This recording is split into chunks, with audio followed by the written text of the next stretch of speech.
Welcome to another episode of Dad Up, everyone. Thank you guys very much for joining me. I'm excited to have this guest on this week because he's written a good book, and I think it's going to be very beneficial for not just dads, but moms too, for parents in general.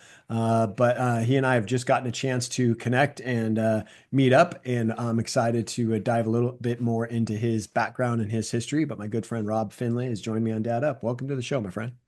Hey, thanks, Brian. Thanks so much for having me. It's quite an honor. Yeah, absolutely. I'm excited for this because as we were talking before, your book, "Hey Dad, how do I basically do everything?" Right? That is, Right.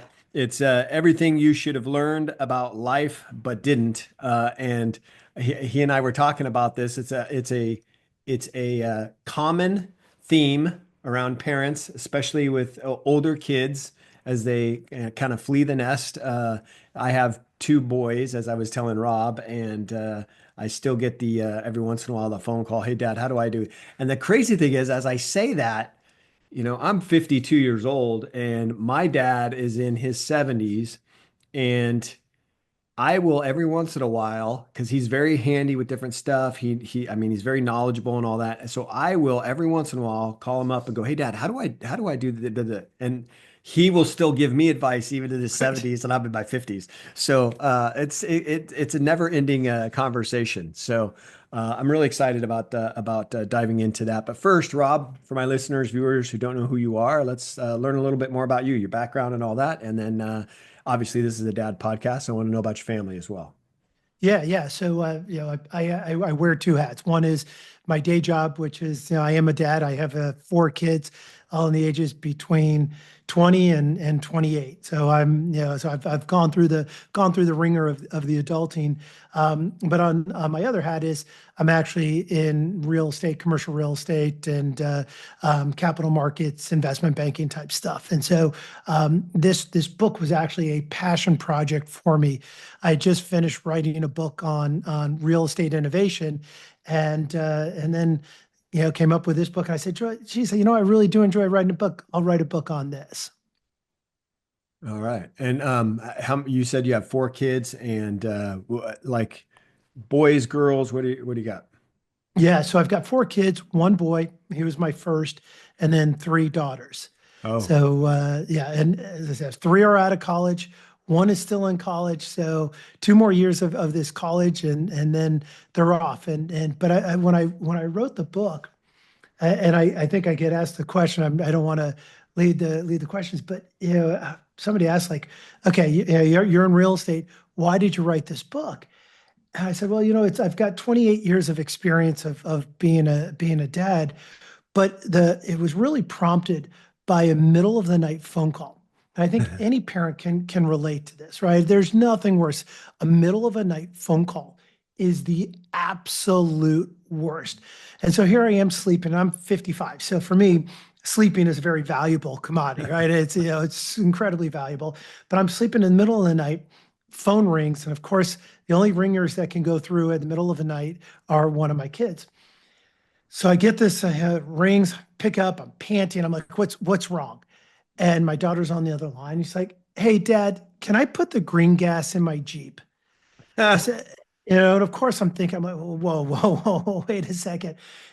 First of all, I'm like, okay, stress comes down a little bit. And I said, green gas, what do you mean?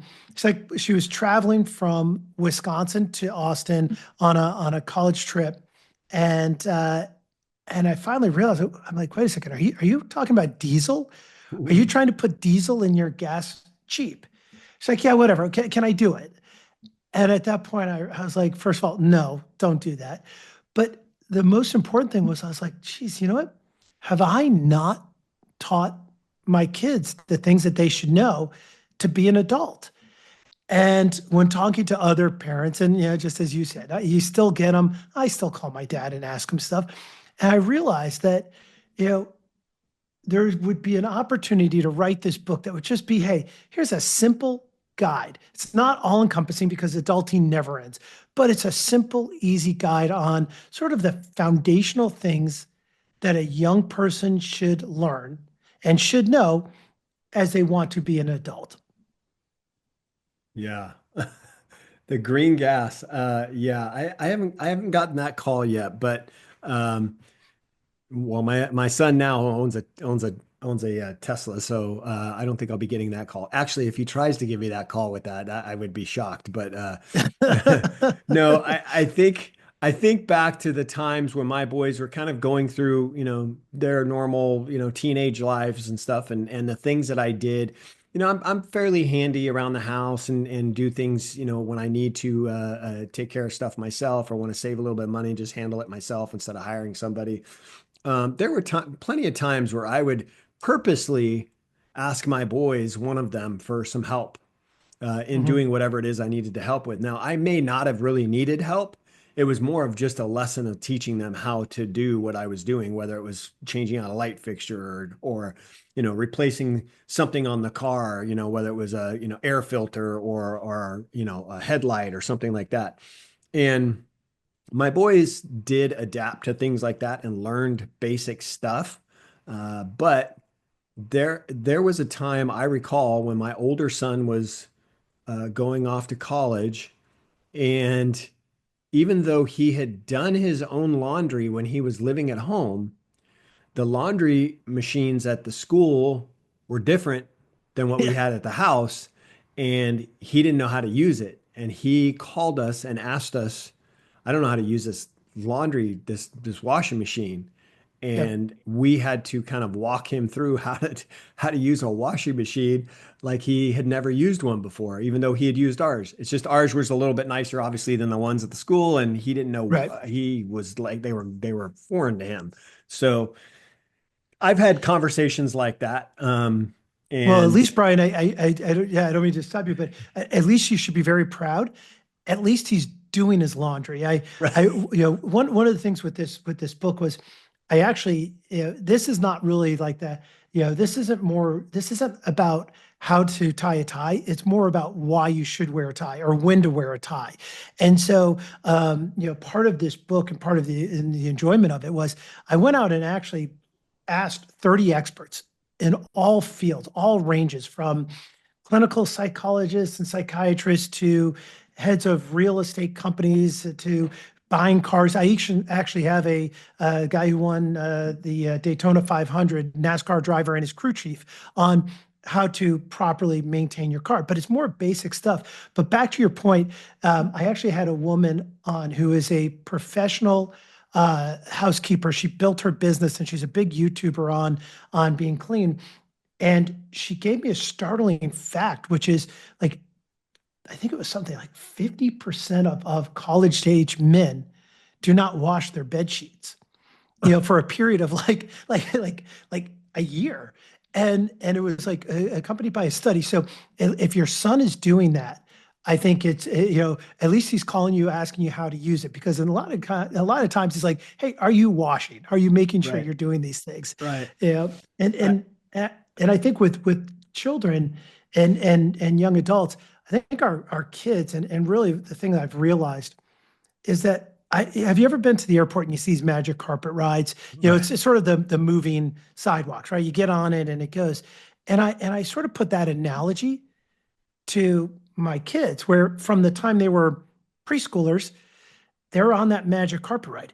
Everything is sort of yep, I go to first grade, second grade, third grade. Yep. I play sports if my parents want me to play sports. Yeah. Boom, boom, boom, boom, boom. Then all of a sudden, that magic carpet ride stops. Either when they graduate high school and they're on their own and they're going to do their own thing, or when they graduate from college.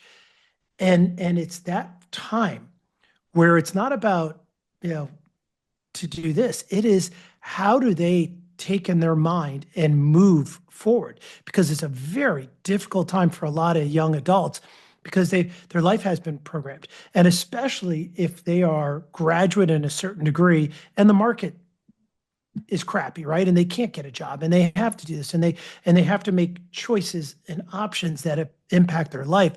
And in many times they're scared to do it. And Mm, so that's really the hardest part for me on this whole book was that first chapter, which was you just graduated or you just did something. Now what do you do? And mm. that's, so it's starting that and taking that foundation of get up. It's okay. Take deep breaths.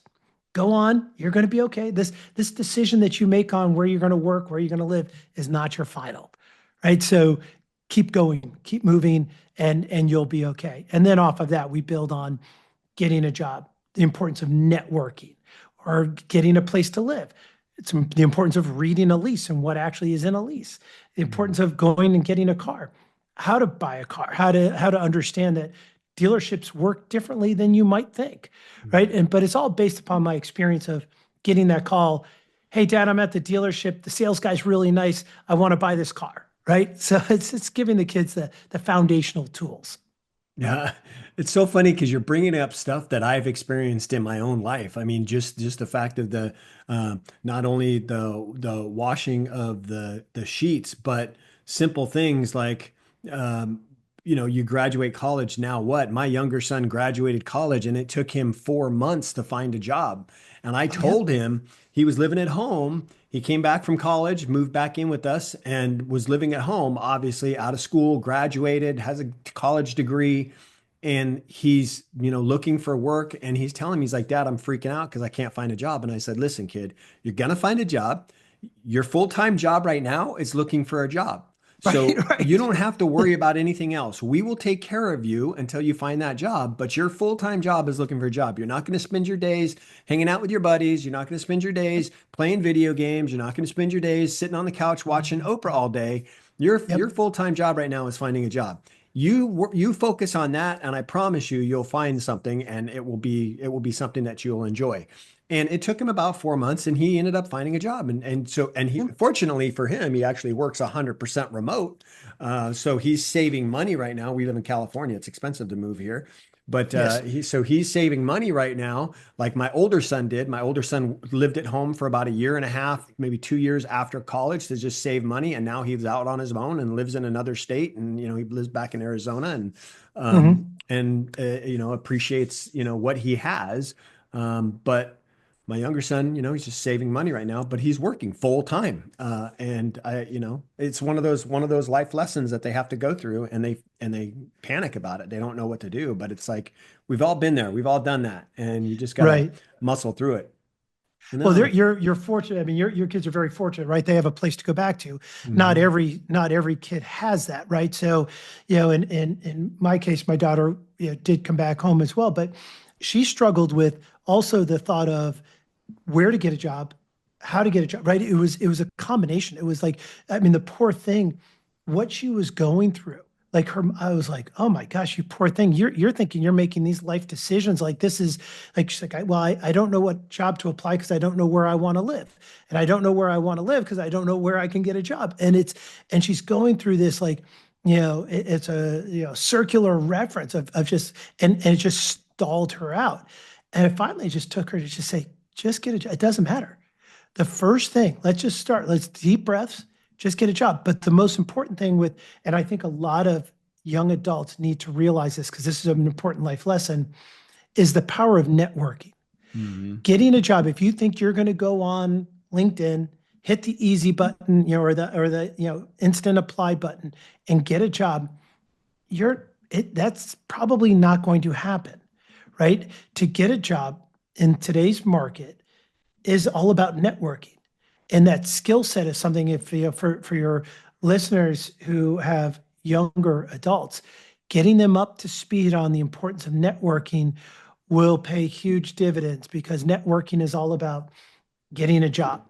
Networking is all about finding friends and relationships, right? You move out to a different town, you're not in your dorm anymore. You're not in that freshman Mhm. dorm meeting people who are similar. You've got to go out and make your own friends and find your own path. And that requires networking and getting out. God forbid Yeah. talking to people. Yeah, no, I agree. And I think that's one of the downsides to working remote 100% of the time. My older son, when he was living at home, he was working for a company that was 100% remote. And so Yep. he sat in his bedroom and was, on calls and on meetings and things like that. And, he had things that he did in the evening time or out on the weekends with friends or other people that he knew. But for the most part, he wasn't really networking because he was just sitting in his room on calls and on meetings. And I told him, I said, it's great, but you have a job, but when you move out, you really need to find a job that really gets you in the office a little bit. And so now he works for Charles Schwab, and he's in the office. He has 2 days remote and 3 days in the office, and Good. it's much better for him because he's mingling with other people. He's networking with other people, and that is certainly a plus. As young kids, I mean, they don't know that because they have these tech things, these things called cell phones and laptops and iPads and stuff. This technology now prevents them from doing a whole lot of networking in person. And I think that for us, older generations, we see the importance of the face-to-face networking, which is so important. Well, I But think yeah. on that point, just putting my business person hat on, I've been running a business for over 25 years. I've been hiring analysts who are typically young people, and I can tell you, I've seen the decline from the remote work. It Mhm. is not only professionally is it hurting these young people, but also socially, just the growth and we stopped it a couple of years ago. We just said, we still have a couple of people who are fully remote, and we're pushing them back into the office because I can see, I think it's criminal to what, employees. I know kids don't necessarily want to do it, but boy, just the social interaction of knowing how to be in a business meeting, Mhm. how to go to a business lunch, right? Mhm. All of that. Those are important life skills that you need to learn. Yeah, no, absolutely. Um, and then on the flip side, when talking about this book and the chapters, the highlights within this book, what do you think are, if parents picked up this book and were reading through it, or younger adults were reading through this book, what would be one key highlight of this book that would be important for them to pick up on? Sure, there's a couple, and I think it depends on who's reading, but I think there's a couple key concepts in here that I really want. Um, if you're talking to parents who have young children, and before they've hit this stage of adulthood, it's that failure is okay. Allow them Mm, to fail. Allow them to fail and embrace it. Look forward to it and build up. I think that's one thing. As your audience gets older, and they're dealing with older young adults. Um, I would try to enforce the concept of being a good person. I think that's sort of being a good person is really, as any adult, anything I want from my kid. I tell a funny story. I, I have my first son was or my first kid was a son, and of course I was young. I wanted them to be a football player. mhm. That's what I finally had my male heir. I'm going to produce a football player just because that's what I want. Long story short, he's not a football player, right? And and I start to think as my kids got older, I started to realize what's really important. And it's not about producing, the Michael Jordans or the politicians or the business leaders. In reality, the goal is about creating a good human, right? I think as if I look back at what I'm proud of, it's I've created four good humans. They care, they care about people, they're good, they're kind, they work. That's really what's important in life. And I think that's if parents sort of set the bar as that, I think we'll be in a good situation. But back to the sort of the teaching stuff, the power of compounding is incredibly important for young people to understand. And compounding, most people think of compounding as sort of in the financial sense, which is very important, right? I mean, you all know, as you have two young boys, it's important. Understanding finances and business is critical. But compounding isn't just about investing. Compounding works in building habits, right? A small step every day, a small Mm. improvement every day builds up. It compounds into great results. Compounding in relationships, providing yourself, giving yourself to your friends socially, being a good friend, being there when they need you, a little bit over time develops really good friendships. So understanding the value of compounding is also critically important. Yeah, no, I agree with that. And I think back to times where, as my boys were going through, different phases of their life. Going back to my older son when he decided to buy his own first car. My wife and I told our boys, we will provide the vehicle for you as long as you go through, your high school and get into college and graduate college. We will take care of your car, but once you graduate college, you're on your own. And Hmm. when my older son graduated college, he decided he wanted to trade in his car. He had a Honda. He wanted to trade it in and buy his own car because he had a job. He wanted to buy his own car and take care Yep. of it all himself. And so he was asking me advice on how to go about the process, and I was kind of teaching him and all that. And then the next thing I know, after a couple months of really looking for a car, he calls me up and says, "Dad, I found the car. It's going to be at this dealership on this day. So I'm going to go down there and take care of it." And I panicked a little bit, Rob. I went, wait, wait, wait, wait, wait. There's some things you need to learn about dealing with, car salesmen and things like that when you walk into a showroom, how to handle these guys. I want to be there with you because I want to teach you how that's done. And so he agreed. He said, okay. So I went down there and I allowed him to kind of lead the conversation. And then if I felt like the salesman was getting a little too not pushy, but was kind of redirecting my son with his sales tactics, I would step in and kind of help my son maneuver through that conversation. But he Hmm. ended up working out where he got a good deal, and he really, I mean, he took care of 90% of it on his own. And that's just one of those things in life when you teach your kids. That's one of those important lessons in life of how to really handle dealing with other situations like, buying a car, buying a house, or your finances, things like that. And then, my son has since bought a different car and he took care of that all himself. I didn't have to step in at all. And it was just one of those things that's, one of those life lessons that's important. Yeah, well, that's great because once again, I think you've proven that you're doing a great job raising your kids because I get that call when my daughter's actually at the dealership saying, "Dad, I want to buy this car, and here's the numbers that the dealer has given me." I actually spent in the book a a bit of time focusing on cars because cars are I get a lot of "Hey, Dad" calls on my car, whether it's Right. you know tires flat or whatever. But a lot of it was also on the buying of the car and was very fortunate. I actually had a couple of guys. One was a 50-year vet as a car salesperson. And he told me the ins and outs. And you're right. You and I have been through this multiple times where we know the game, right? Yeah, hey, let me take this number back to the manager. And if I can get you this deal, will you sign here? But it was also the other stuff that all the tricks of the trade on when you go to the back room, right? Yeah. How to be prepped, how to be prepared, how to have your financing in place. And more importantly, what can you actually afford, right? Being Right. able to afford a car, knowing how much you can afford, because all of the insurance and the registration and all the other stuff that goes on beyond it, it can be overwhelming. And the last thing you want your kid to be involved in is being broke because of a car, Right. right? Because it drives that. Oh yeah, I love a new car. I love a new car. It's wonderful.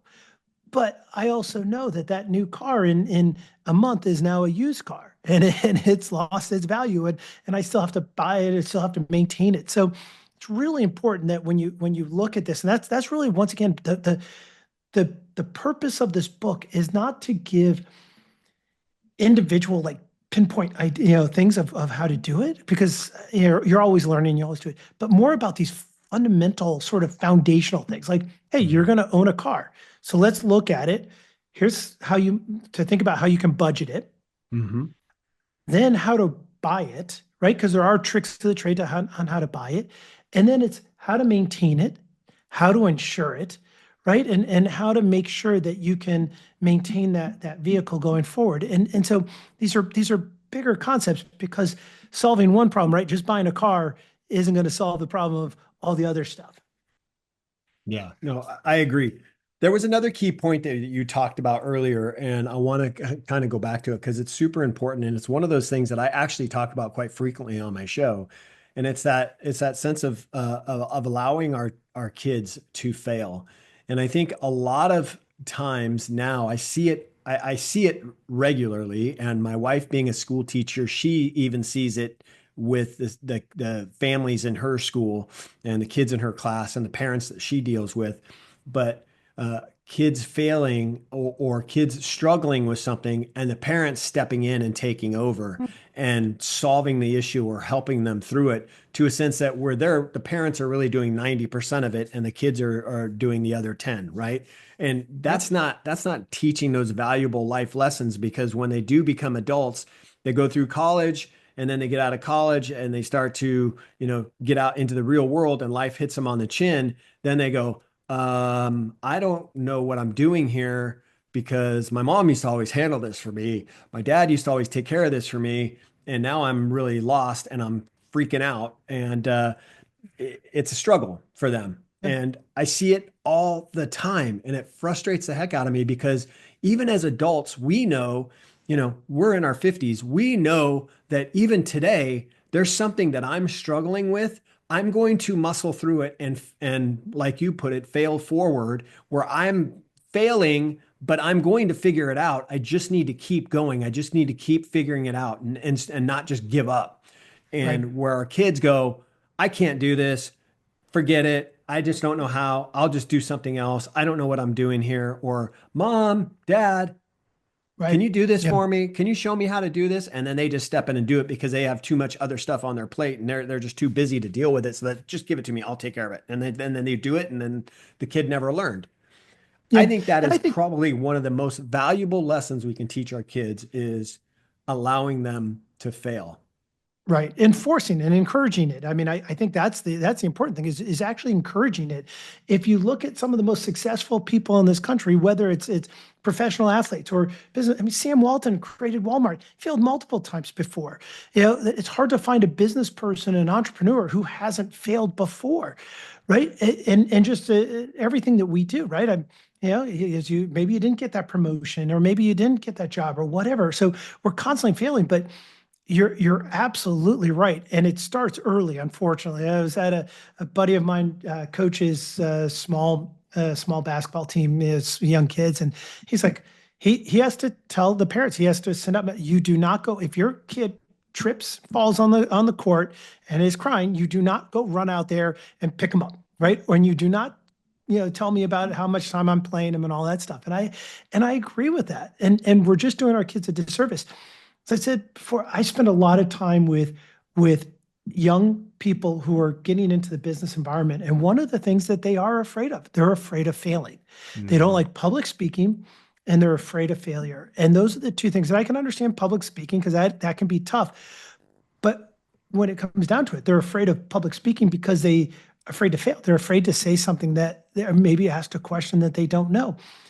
That pressure, oh God, that's horrible. I mean, that's why probably depression is so high. It's because everybody's so worried about, not failing. So, but yeah, I think it's a very valuable point and one that kids need to learn and give them the foundation.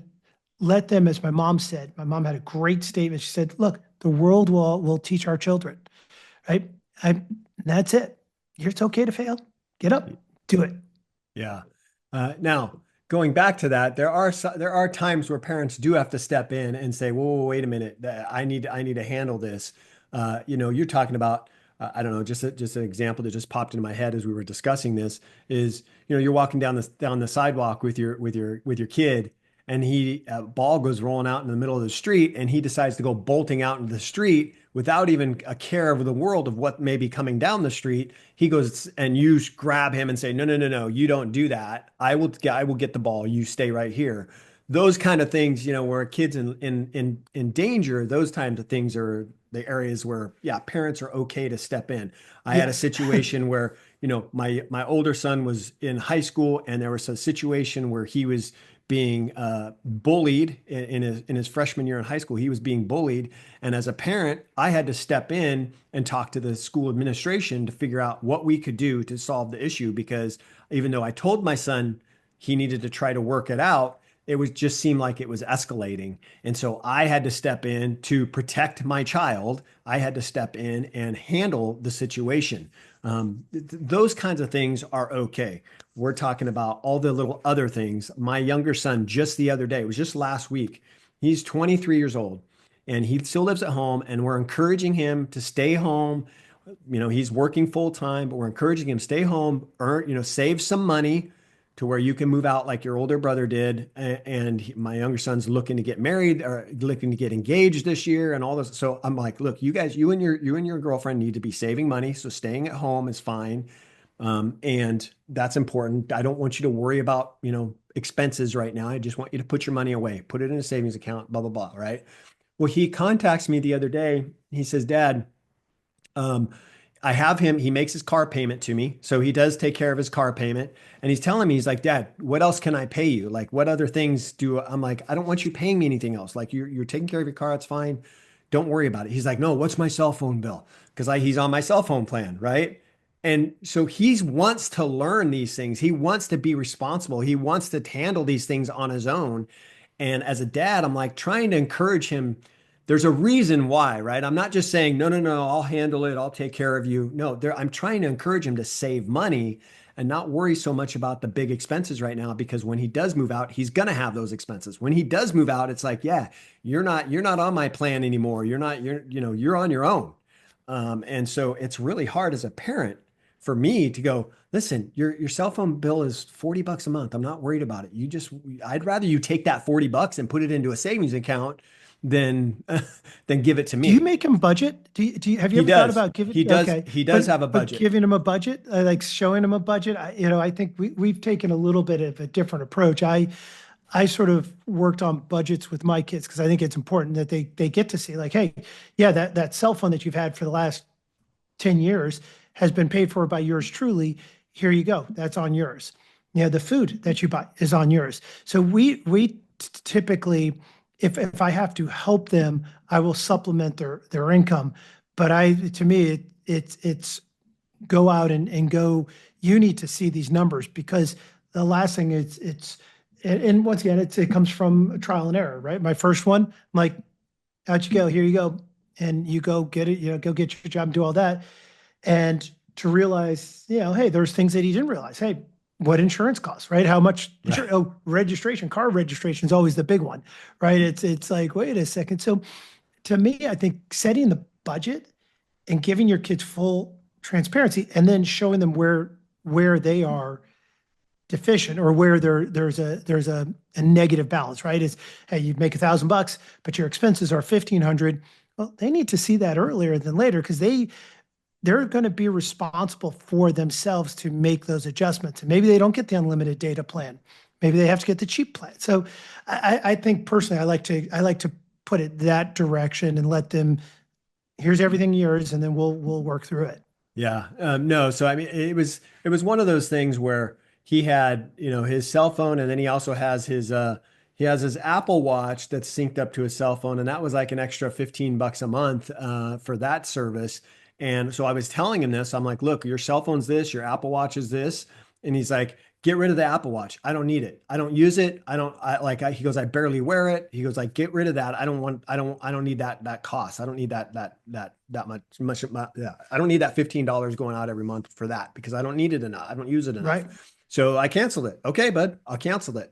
But so now he does. He's insisting on paying me his cell phone. He's insisting. Obviously, he's been paying his car payment, which we made a rule was once you graduate college, the car payment is on your own.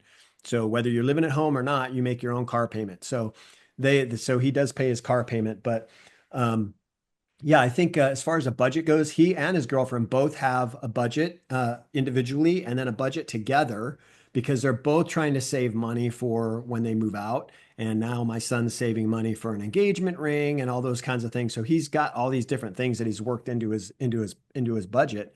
But it's amazing. My older son, I'll tell you another quick story. My older son, who's 26, when he was 25, I was telling him, hey, bud, you're coming up on your 26th year of birthday. And when that happens, you are no longer on my insurance plan. Yeah. You no longer have my health benefits. So you have to get your own. So when he's working at Charles Schwab, and I was like, so my insurance company, like my plan will actually cut you off on your 20 on Mhm. your 26th birthday. You're done. So you have to talk to your company about getting on their plan. And he's like, "Oh, that's not a problem." He didn't, I'm trying to tell him, I'm like, "Look, it's not cheap. Obviously yours is going to be cheaper than what mine is as a family, but Right. it's not cheap." When he ever heard what his was going to cost a month, he freaked out. He was like, Yeah. "What? What about what? The world? I don't need all like why is this so much money?" I'm like, "Welcome to life, kid." I mean, that's Yep. just that is and you need it. You have to have it. I mean, you can't go without it. You need to have it. So, Right. yeah, it's just so important to teach our kids these things before it does become a struggle for them.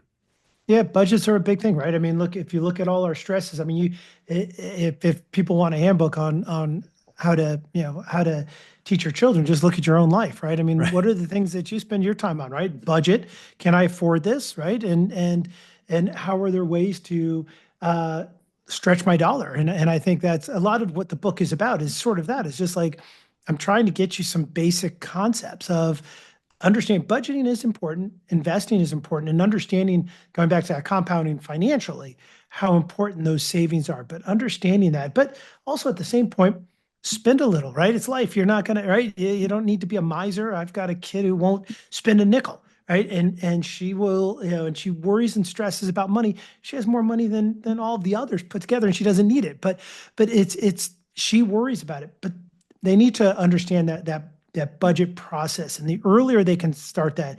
And I think the path to adulting is also the faster they experience it, the faster that they are obligated to pay for their own bills, the faster they're obligated to get out on their own, the faster they're obligated to get a job.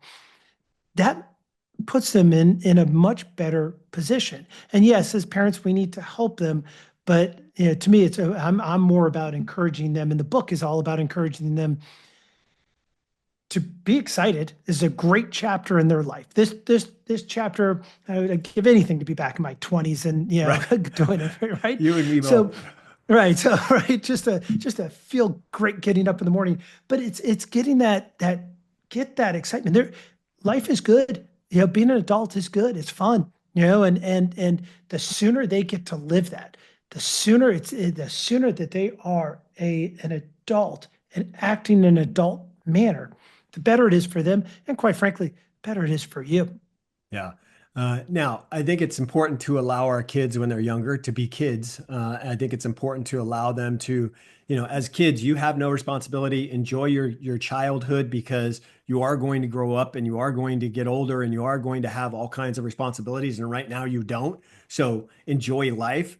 But teaching them, getting them the ideas, the concepts of what it's like as an adult, showing them, within reason, showing them what it's like as parents what you guys deal with on a day-to-day basis with, budgeting your money and stuff, teaching your kids when they're in their teenage years, how important it is to budget and different things about money, different things about, learning different, ways to handle things around the house, whether it's when you go out to a gas station, like you said with your daughter, my son's 13 years old. He's 3 years away from getting his license. But you know what? I got to go get gas in the car. I'm going to teach him how to put gas in the car.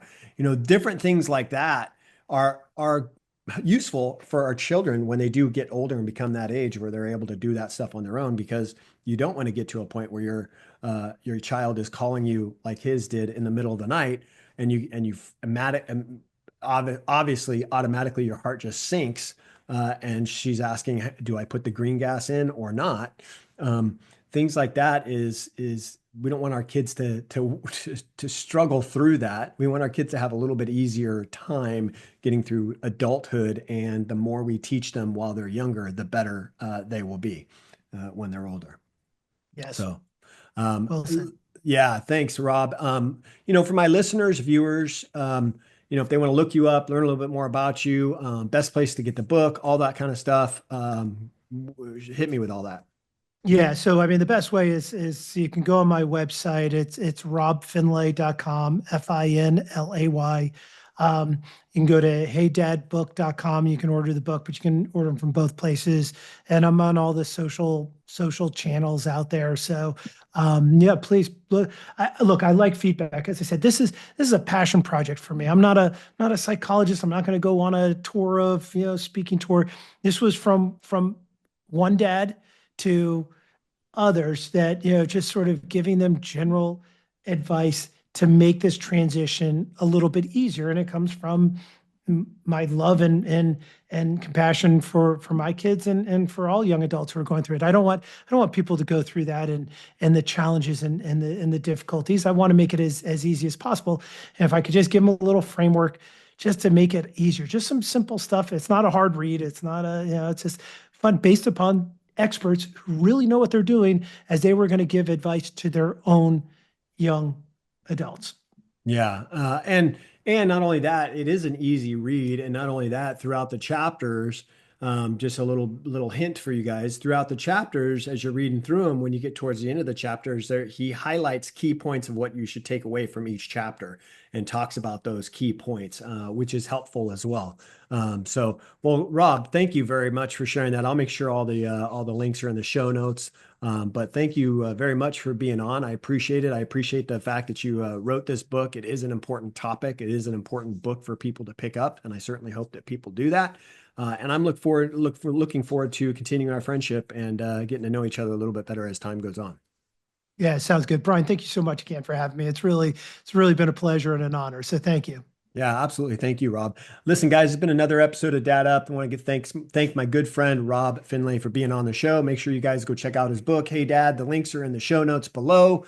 And if you are ever in the need to listen to more of my episodes, please make sure you subscribe to my show so you don't miss any of the guests that I have on each and every single week. And as always, I look forward to seeing you all in the next episode of Dad Up. Wow, another amazing episode in the books.